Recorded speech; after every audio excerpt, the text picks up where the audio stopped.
Three, two, three, two. I think I'm a magician. Voila. They think I know magic. Voila. They think I go abracadabra, leave and come back with something different. Baby, voila. Pull up in the Bentley. Voila. I might pull up in them Benzes. Baby, voila. I might pull up on the skateboard with me and P-holes length incoming with 10. Oh, baby, voila. You're like a magician. Voila. Oh, you can make it happen. Oh, voila. So, abracadabra, leave and come back with some.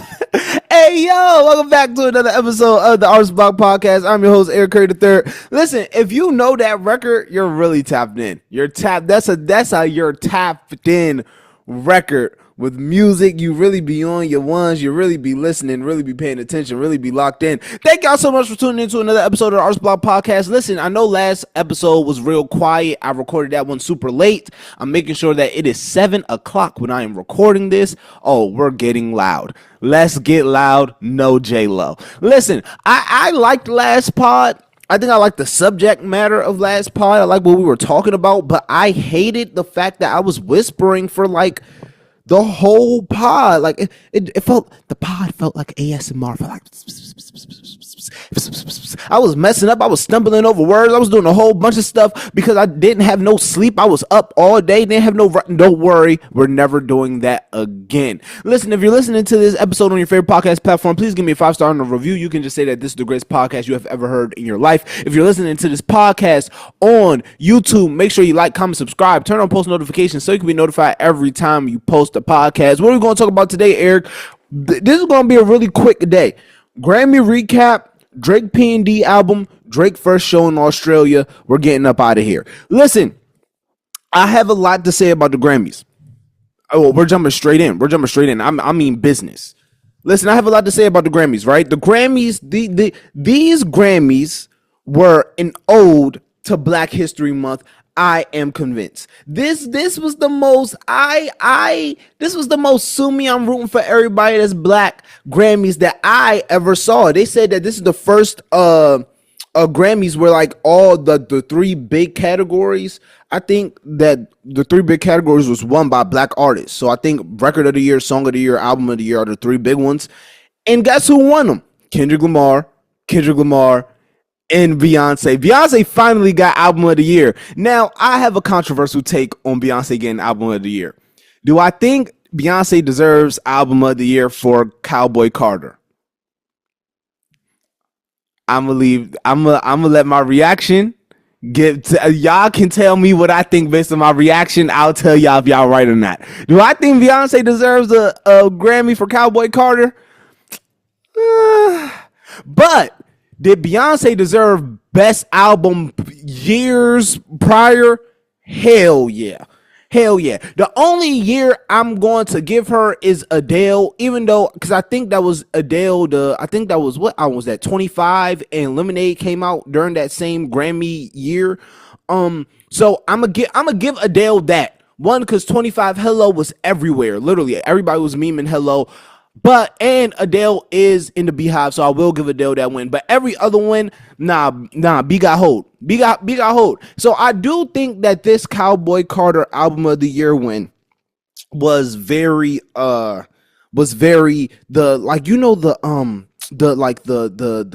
I'm sorry we didn't give this to you previously award, right? And I think because Jay-Z highlighted it in his speech last year when he won the Lifetime Achievement Grammy thing, I think when he highlighted that, it brought precedent to like, oh, people finally paid attention. Like, oh, wait, hold on, Beyonce really never won Grammy of the year. I mean, album of the year Grammy. She's one of the most decorated, if not the most decorated artist, definitely for sure has to be the most decorated woman artist, right? Beyonce, I think she's 33 Grammys. I think she's the most decorated woman for sure. Super decorated when it comes to Grammy Awards, but she never won album of the year. And out of all artists, you telling me Beyonce never had an album of the year worthy album? Are we being serious right now? Are we being for real? Now, I'm not gonna lie. Some years, I admit Beyonce was going through I mean, Beyonce was going against tough competition, right? But the person who won versus who who the rest of the nominees were don't compare. I wish I had the list of all the time she lost and all everybody she was going against. I wish I had that list in front of me right now. I need to do a better job of that. But I truly believe that this was a, hey, we're sorry we fucked up the other 5-6 years that you were nominated for this award. Here's the I apologize. Here's the I apologize album of the year award. Is Cowboy Carter not a great album? I think Cowboy Carter is a good album. I think Cowboy Carter is good. Did I think that it deserves to win album of the year? I think Billy got hold. I think Sabrina got hold a little bit. That Sabrina Carpenter album was great. That Sabrina Carpenter album was great. I was wondering, I was like, why are these little white girls going crazy for Sabrina Carpenter? I listened to that Sabrina Carpenter album. I was like, oh, now I'm going crazy for Sabrina Carpenter. Okay, I get it. I get the Sabrina Carpenter hype, and I'm okay with it. I'm okay with the Sabrina Carpenter hype. The Billie Eilish album was great. Wait, hold on. You know what? Let's look. Who got nominated? Album of the year nominees. There we go. Cowboy Carter, New Blue Sun, Sean Sweet, Sabrina Carpenter. Yes, Hit Me Hard and Soft. Billie Eilish, that album was great. Did anybody want New Blue Sun, the Andre 3000 flute album to win? Did anybody want the flute? Nope. All right. Cool. But I'm stupid. Definitely Sabrina Carpenter or Billie Eilish. I do think those two were on this list. I do think those two were the best albums. When it comes to just sonically, song choice, like just sequencing, mixing, how the songs sound, meaning behind the albums, I did enjoy those albums. Subject matter, I did enjoy those albums more than I did Cowboy Carter, but that's why I'm not on the voting committee. I'm not on the voting board, right? And the voters felt like Cowboy Carter deserves to get this win, which means, and again, shout out to Beyonce for getting the win. It's much deserved. I'm not going to sit up here and be like, oh, she didn't deserve that. And no, she did. And she got it. Shout out to Beyonce, man. Next thing I want to talk about in regard to the Grammys, right? I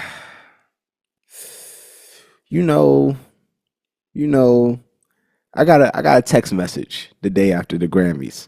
Got a text message from my man Mickey, man. My man Mickey. I talk about Mickey a lot on the pod, man. My man Mickey, he hit me up with a text message. If you don't know my friend Mickey, he's like my best friend in the world. He's a Kendrick Lamar fan. He's a huge Kendrick Lamar fan. In his room, he has a big ass Kendrick poster hanging above his bed. And he texted me. He said, "Hey yo, I know you saw last night." I said, "Yeah, Mick, I saw last night." He said, "Hey, nigga went and stunning on him in that Canadian Tux. Hey, Dot the most petty nigga in the world, Dot. Dot so petty. He went up there with a Canadian Tux on, and he was looking sweet. He was looking sweet. Like he had that Canadian Tux on, fitted nice, chains. He had the Jalen Hurts chains on. He was showing these rappers what real money look like. Hey,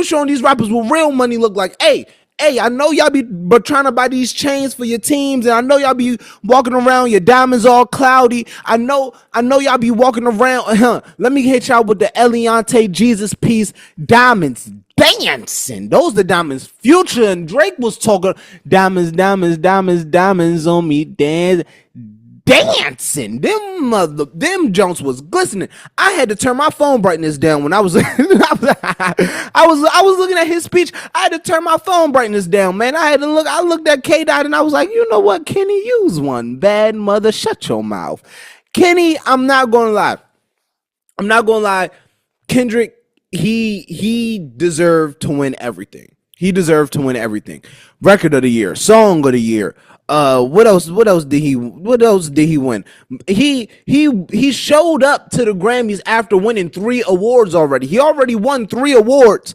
Mustard went up to accept the first 3. Then the last 2 he showed up and just gave, hey man, this one for Whitney. This one for Whitney. She was crip walking. She was crip walking in the video. This one for Whitney. And this one for Compton. We're gonna get this one to Watts. We're gonna get this one to LA. We're gonna get this one for Compton. Yeah, like dog, like niggas. Hey, what can I say? He had one of the best years in hip hop. I didn't know that Kendrick, this isn't his first time winning 5 Grammys in one night. He's done it 3 times before. He's done it with Damn, and he's done it with To Pimp a Butterfly. He's won 5 Grammys in a night. And again, along with the Beyonce Cowboy Carter thing, I do think part of that Pimp a Butterfly thing, even though To Pimp a Butterfly is a great record, album, I do think that part of it was him getting hold with the Macklemore thing for Good Kid, Mad City. I do think part of that I think it has something to do, I think part of it has something to do with each other. But dog, he killed, and his album wasn't even eligible to enter. His album is eligible for 2020 for 2025 6 technically 2026 Grammys. His that's when his album is eligible for 2026 Grammys. So he might go back to back on. We don't know because we don't know who else is going to drop, or we don't know who else will be eligible, and when the time comes. But I'm pretty sure Kendrick will be nominated again. I'm pretty sure Kendrick will win something next term again, and I'm pretty sure Kendrick will soon become one of the most decorated rappers when it comes to Grammys. The most decorated rapper, because he already is. It's Jay-Z, Kanye, and Kendrick for the most. I do think Kenny will get to that most spot. I do think Kenny will get to that most spot. I do think that he will be the most decorated artist when it comes to Grammys and awards, right? All right, but at the same time, we can't. I love that the rappers are getting these awards. I love it. But at the same time, let's not be biased here. If awards don't matter in the genre, then awards don't matter. We keep doing this thing where we pick and choose which awards matter, which awards don't. We pick and choose. Hey, we care about these awards. We don't care about these awards. We pick and choose. Hey, listen, I think awards matter when it comes to your legacy. I do. I think Cole's my favorite artist, but legacy wise, you can't really. I think Cole's the best rapper, but if I'm being objective, he doesn't have the hardware proving that he is, right? Kenny does. Drake got a Billboard's a 10-year anniversary, like something that basically said, nigga, you're dominant for 10 years straight. Here's an award for being dominant for 10 years straight. Basically, that's what he got. So Cole doesn't have nothing like that, right? Cole has 2 Grammys that came from features that he didn't even come from his own projects, his own things, which is crazy.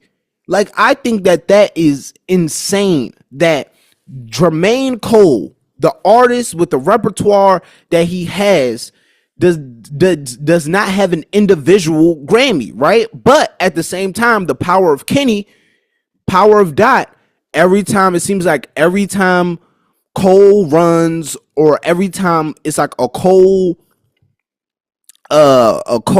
in Kendrick year, right? Or Cole released something, Kendrick also releases in the Grammy cycle. That's what I'm trying to say. Every time it's like that, Kenny gets the dub. Kenny takes it away, right? But also thinking, who the hell is voting for these? I just learned that it's like a sector, right? Of people who like a hip hop voting sector, right? I learned this at like a Grammy U thing. And I just want to meet the people in the hip hop sector that be voting, and just want to understand like what they look for in hip hop music when they're voting, right? Not saying that Kendrick didn't deserve and that Cole deserves, because some things Cole did not deserve, right? But the fact that Cole has absolutely 0 individual Grammys is It's it's crazy to me. It's crazy to me. Honestly, it's crazy to me. And uh yeah, but that's not what it's about. Shout out Kenny. Shout out Kendrick Lamar. You did your thing. You did your job. Mr. Petty with the Canadian tux on, looking really dapper on them. Chains glistening, skin glowing. All right, that's glaze. That's glaze. All right, my bad. All right, last thing that I want to talk about, touch on about the Grammys before we get off of this topic and head to old Drizzy. I do want to talk about. Wait, did I talk about the? Yes, I did. So I want to talk about Doechii.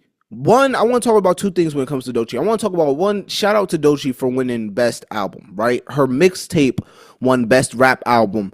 And I want a huge salute to Doechii, because if y'all know Doechii's story from where she came from to where she is now, winning Grammys and performing at the Grammys, I just like her trajectory of story is an artist story, right? That's what I'm trying to convey and get you all to understand by watching the Arts Block podcast, right? The artist journey, where you come from or where you are doesn't determine where you're going to go, right?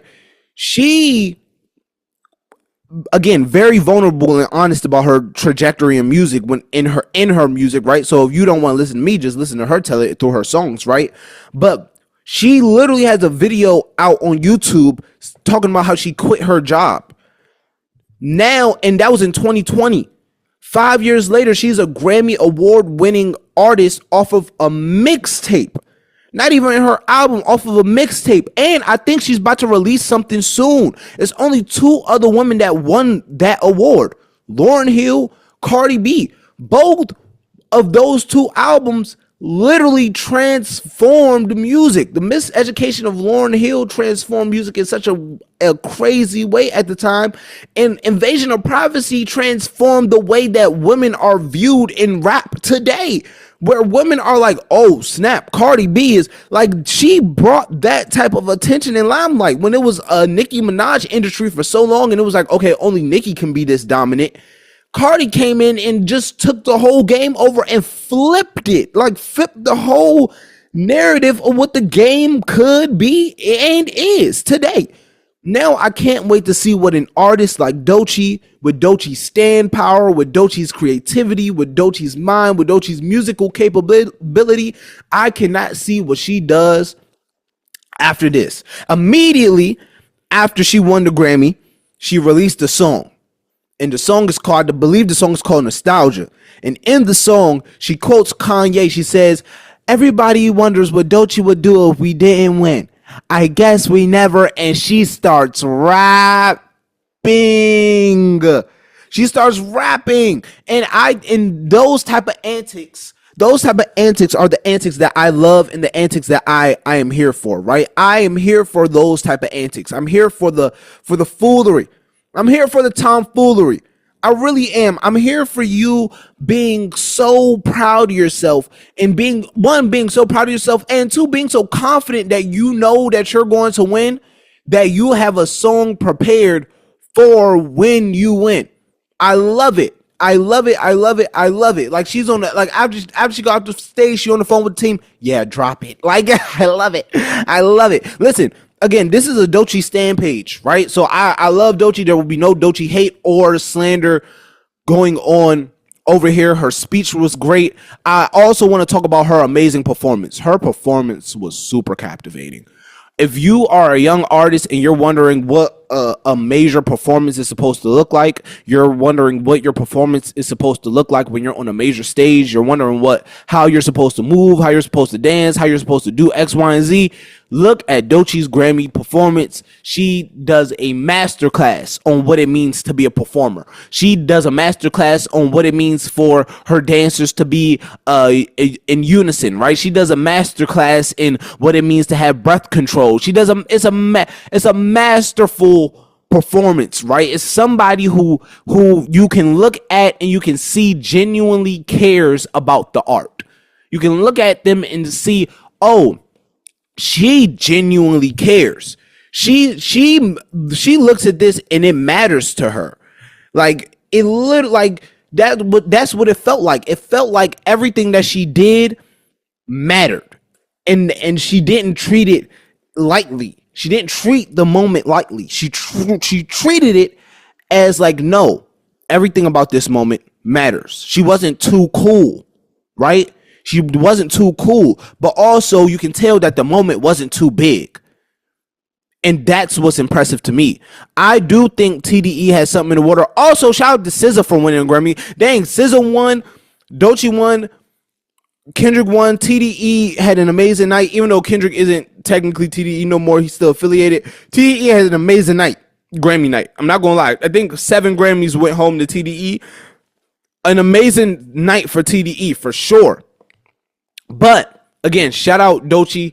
Shout out, like, literally, like she's just amazing. Like, everything about it was amazing. Like, she is who she thinks she is. She is who she says she is.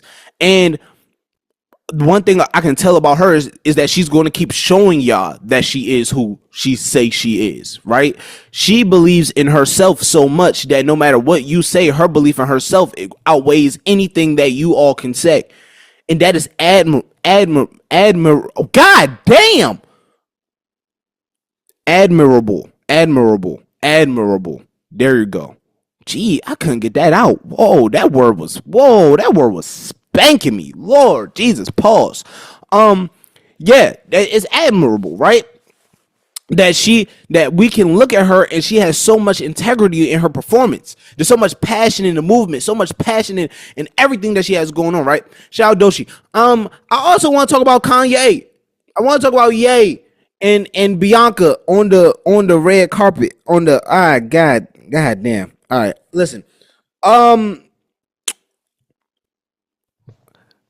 Kanye, we see your wife naked more than we should.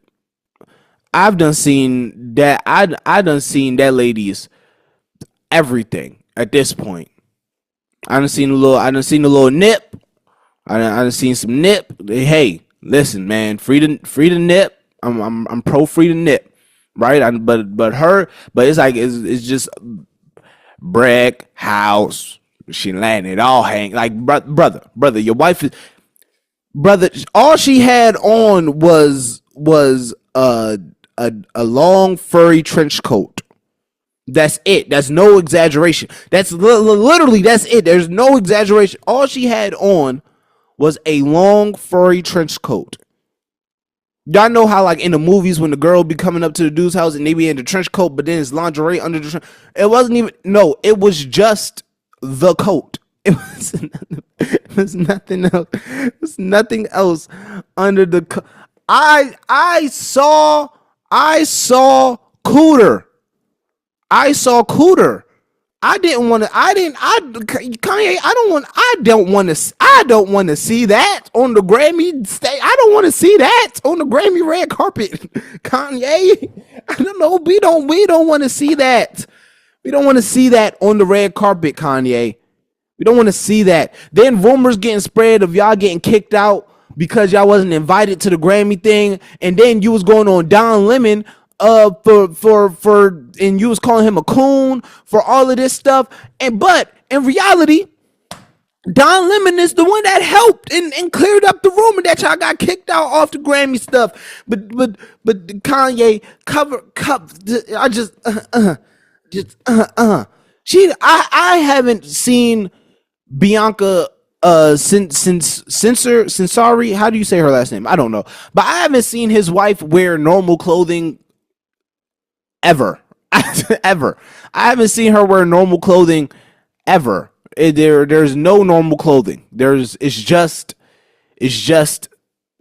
everything out. It's just everything out. There's children around. Please. There are actual children around. Please. Blue Ivy Carter was in the Grammys. Please. She's like 10. Please. There's children, sir. Please. How old is Blue Ivy? I don't think she's 10. She has to be like 12, right? 13, something like that. Like 12, 13, something like that.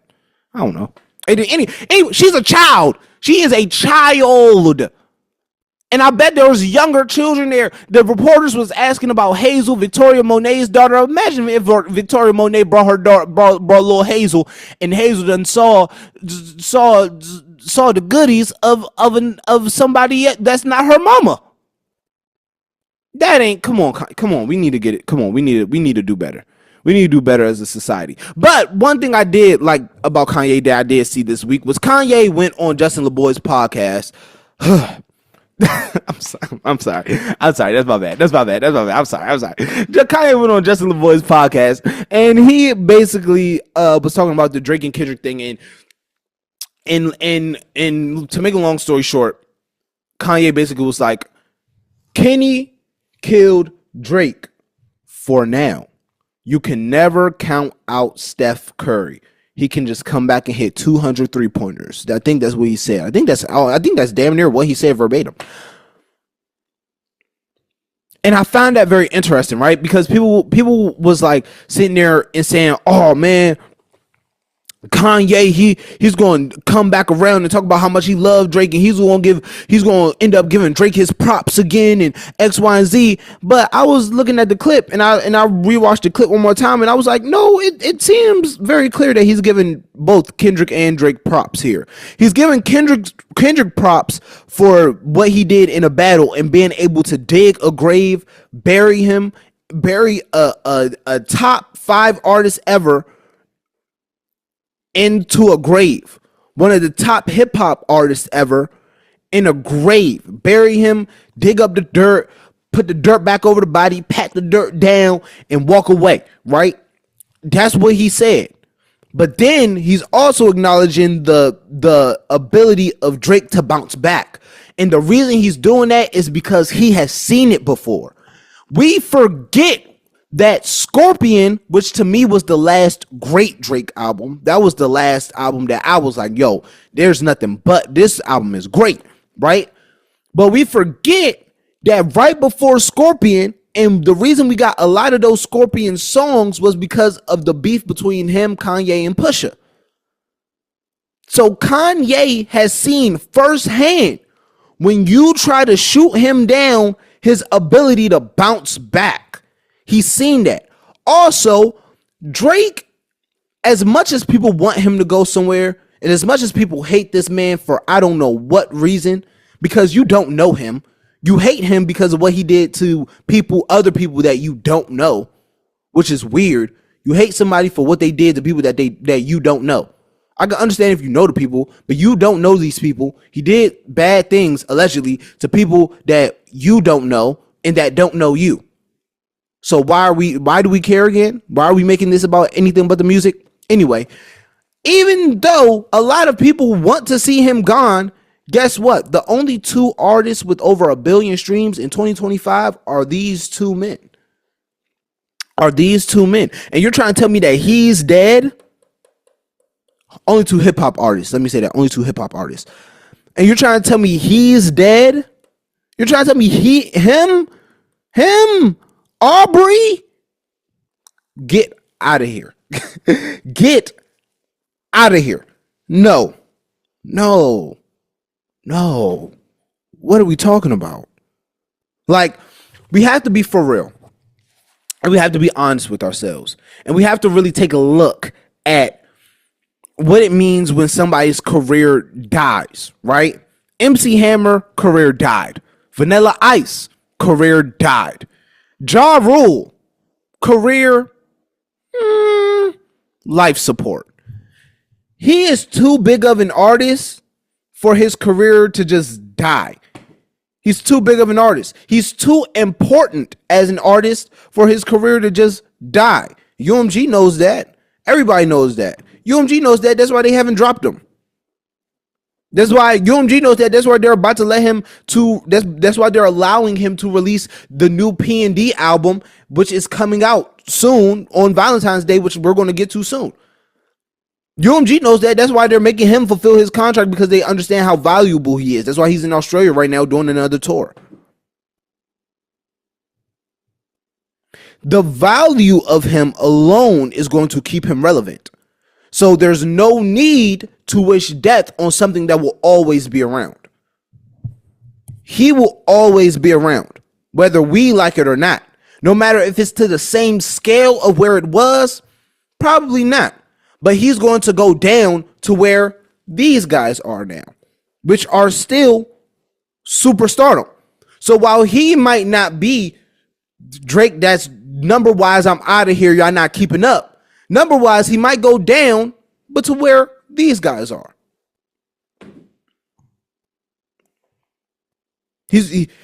So what is that really saying? That's saying that he's not really going anywhere. It's going to be more, if anything, it's going to be more of a competition now than rather Drake just going knowing that he can go above and beyond. Now it's like, oh, now I'm back here competing with these guys, numbers wise. It's not like I'm super out of here now. No, now I'm back competing with them. Cool. Let's let the competitions begin. That's how I think it's going to go. That's how I hope it's going to go. That's where I hope the artistry is, right? But at the same time, I think he's trying to get out of this UMG deal. So all of the real smashes, all of the real bangers, all of the real things that we really want, he can release those. Because I don't think the magic went out of the pen. I just think that he's even like, even on more recent songs, he's even rapping lazier, right? He's even rapping lazier. So I don't know. I don't know. How did I even get here? Oh, from talking about Kanye. At the Grammys, right? In his Justin LeBoy interview. The last thing about the Grammys before I move on. Kai Cenat was at the Grammys living his best, having a ball. And every time I see Kai just outside having a ball, I just get so happy. Because like I'm just so happy for him that he's just outside, just living life, having fun. Met Beyonce and Jay-Z. Blue Ivy told him that she loves him and she watches him every day. His assistant got a shout out from Taylor Swift. Billie Eilish showed love to Kai. Everybody was showing love to Kai. I'm just shout out to Kai, man, making waves, paying waves, right? People be like, oh, why was Kai Cenat there? Why wouldn't he be there, man? Why not? He's helped a lot of these artists in different ways, shouting them out on stream, playing their music on stream or whatnot. Helped a lot of these artists out. Why not, man? Money Long came up to Kai, gave him a shout out, whatever. I love it, man. Shout out to Kai. Next thing on the docket, this Drake and PND album, right? I think some sexy songs for you. That's the name of it. Some sexy songs for you. I think the timing of this announcement was very bad.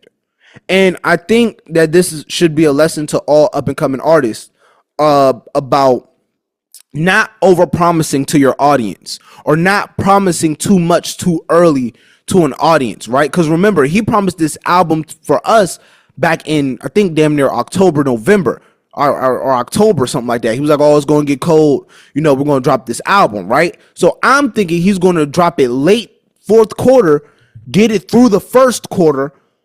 Then, once it gets hot, it trickles away, right? Instead, this is my first issue with the announcement. This is when I first thought about it, right? I was like, he's dropping it in the middle of February. He's dropping an album called Some Sexy Songs for You. So in my mind, I'm thinking it's going to be mainly singy songs because it's him and Party Next Door. So I'm thinking it's going to be like a whole bunch of Come and See Me's, what's that song? Recognize When I See I Really Want You. It's going to be a whole bunch of those. So that's what I'm thinking, right?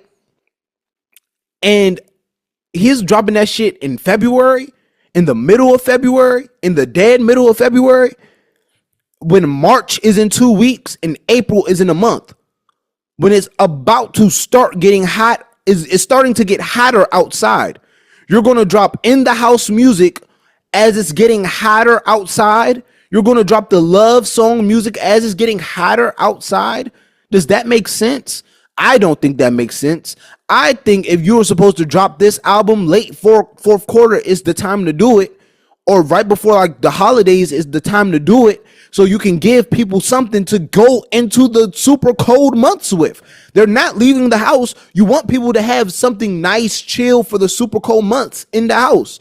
But if you're dropping something now, we want something for the summer. We want to start getting ready for the spring and summer. We don't want it. I'm sorry. I love Party Next Door. I love Drake. I don't want to hear y'all singing in the way to summer. Nigga, rap. I I don't want to hear you sing it going into summer. I don't care.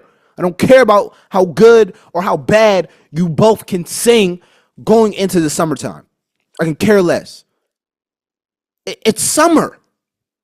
I'm looking for the hoes. Say that, say that. Oh, what? Say I'm looking for the hoes. That's what I'm trying to go into summer doing. I'm not trying to go into summer saying, come and see me for once. Come and see me for once. You ain't never come to me. It's summer and I'm hot and I'm sweaty. You gotta come to me, baby. No, I'm not trying to do that. I'm not trying to do that. I'm not trying to do that. I'm trying to be outside. Give us something that we can be outside to. Now, if I listen to this album and there are songs that I can go outside to and enjoy and I can play in front of the young ladies, then hey, I'm going to go on the pod, I'm going to be a man, and I'm going to take back everything that I'm saying now. But as of right now, in this moment, from my knowledge and standpoint of both of these artists, there will not be a song like that on the album. These are all in the house songs, and it will. I believe that this album will start phasing out around April. I think we're going to have a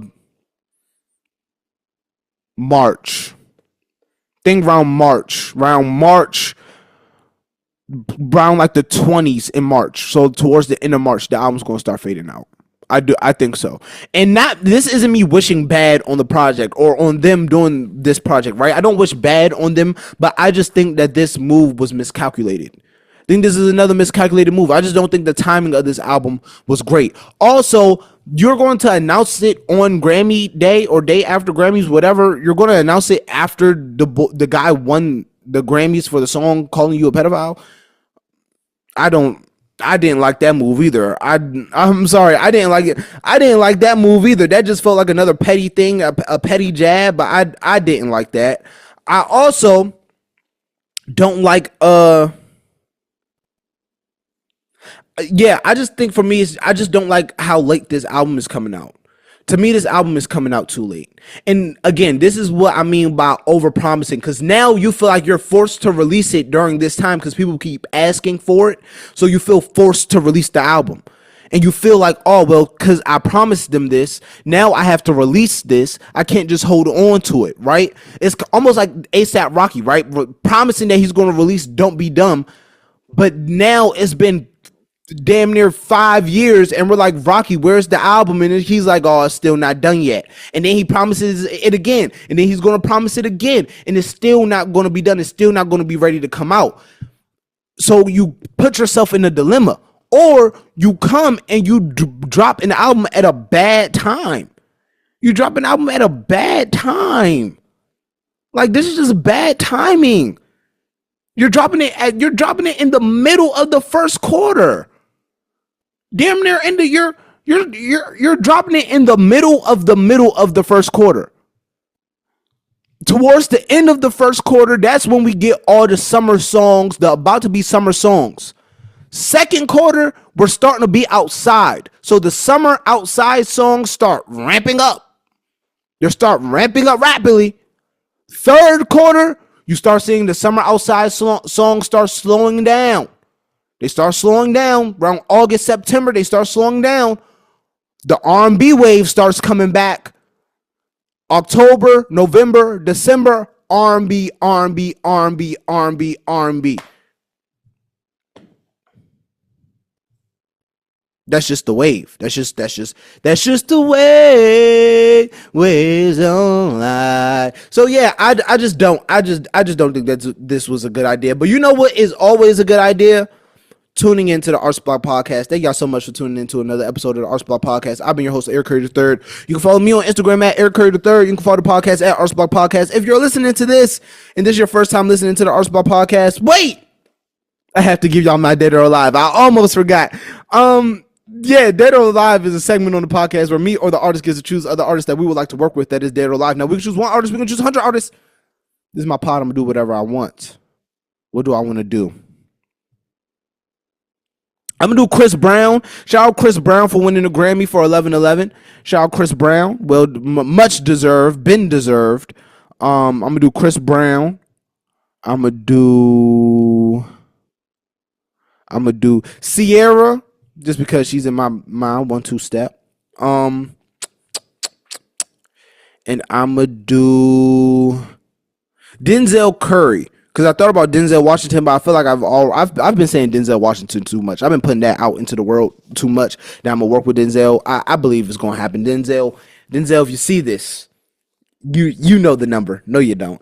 Thank y'all so much for tuning into another episode of the Arts Block Podcast. I'll be your host, Eric Curry III. You can follow me on Instagram at Eric Curry III. You can follow the podcast at Arts Block Podcast. If you are tuned in on YouTube, make sure you like, comment, subscribe.